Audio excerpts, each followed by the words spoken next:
नमस्कार, स्वागत है आपका न्यूज बाइस्कोप में। इस वक्त की तमाम बड़ी खबरों के साथ मैं नवीन। बिहार के नेता प्रतिपक्ष विजय सिन्हा ने मुख्यमंत्री नीतीश कुमार पर तंज कसा है। विजय सिन्हा ने मुख्यमंत्री और उनके मंत्रियों की ओर से घोषित संपत्ति के ब्यौरा पर सवाल उठाते हुए कहा कि संपत्ति का ब्यौरा देना केवल खानापूर्ति है। उन्होंने कहा कि जब मैं विधायक था तो मेरी संपत्ति सबसे ज्यादा बताई जा रही थी।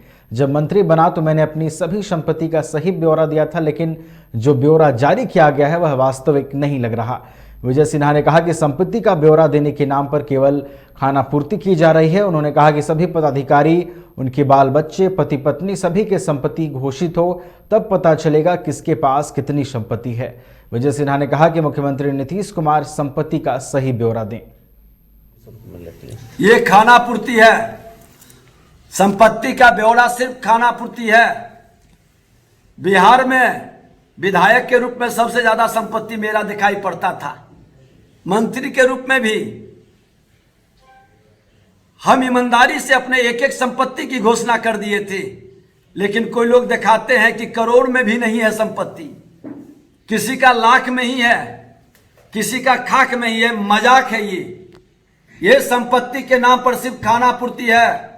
सब व्यक्ति की संपत्ति, पति पत्नी के साथ उसके बच्चे, उसकी बेटी, उसके परिवार की संपत्ति भी घोषित कराए, तब इसका मीनिंग समझ में आएगा।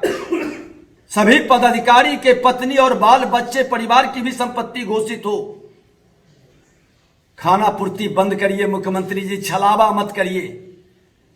भ्रष्टाचार मिटाना है। मैं तो आपका सम्मान भ्रष्टाचार मिटाने के नाम पर करता था। भ्रष्टाचार में जीरो टॉलरेंस के लिए मैं तो सम्मान आपका नशाबंदी के लिए करता था, लेकिन भ्रष्टाचार में जीरो टॉलरेंस नहीं, न्याय के साथ विकास नहीं, कानून का राज स्थापित करेंगे वो भी खत्म है।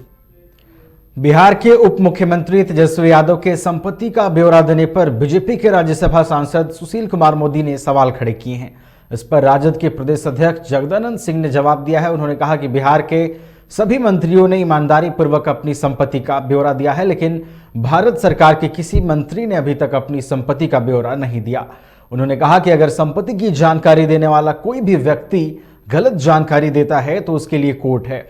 वहीं नियुक्ति पत्र को लेकर बयानबाजी पर जगदानंद सिंह ने कहा कि जो नियुक्ति पत्र दिया जा रहा है वह कागज का टुकड़ा नहीं है, बल्कि यह विश्वास है कि सरकार बिहार के युवाओं को देती रहेगी। संपत्ति भी घोषित कराए। बिहार के मंत्री ईमानदारी से अपनी संपत्ति का ब्यौरा दे दिया, भारत सरकार के किसी मंत्रियों का ब्यौरा देते हुए हमें नहीं देखा। और यह देश में परंपरा नहीं, कानून हो, नियम हो या परंपरा हो, तो श्री मोदी जी को कहना चाहिए कि नरेंद्र मोदी जी आपकी स्थिति क्या है। उन लोगों ने तो ब्यौरा नहीं दिया। और एफिडेविट और संपत्ति के ब्यौरे के बाद असत्य का सहारा लेने वाला कोई भी नेता समाज के लिए बिल्कुल जहर का काम करता है। समाज के विश्वास को तोड़ करके अविश्वास की दीवार खड़ा करना किसी भी राजनीतिक आदमी के लिए बहुत बड़ा दोष है। कभी सुशील मोदी जी ये तो बताओ कि नरेंद्र मोदी जी का और देश के अरबों रुपया लूट करके लेकर के देश से भागने वाले व्यापारियों का संपत्ति वापस करने का वादा इस देश से कहाँ गया। बिहार के सभी मंत्रियों ने शपथ पत्र पर अपनी संपत्ति का ब्यौरा दे दिया।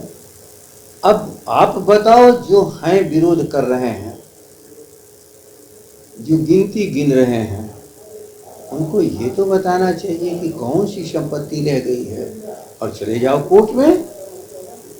ये तो शपथ पत्र का एक ही है नियम और कानून इस देश में। यदि आपने गलत कुछ कहा तो आप अपराध करोगे, और अपराध के लिए, साबित करने के लिए, केस करने के लिए न्यायालय के सिवा और कोई जगह नहीं है। इसलिए जनता के द्वारा ठुकराए हुए इस बिहार के लोग, बहुत बड़बोलापन उनके लिए बहुत अच्छा नहीं है। बोकारो में आनंद मार्ग के धर्म सम्मेलन में भाग लेने पहुंचे जाप सुप्रीमो पप्पू यादव ने कहा कि राजनीति में सभी लोग दलाल हो गए हैं। उन्होंने कहा कि सुधारवादी लोग समाज को सुधार नहीं पाए क्योंकि वह लोग संत बन गए। उन्होंने कहा कि कीचड़ की सफाई करना है तो उसमें उतरना होगा। उन्होंने यह भी कहा कि वर्तमान समय में मजदूर, मध्यम वर्गीय लोग, गरीब महिलाएं सबसे अच्छे हैं। तो हम लोग क्या कर सकते हैं?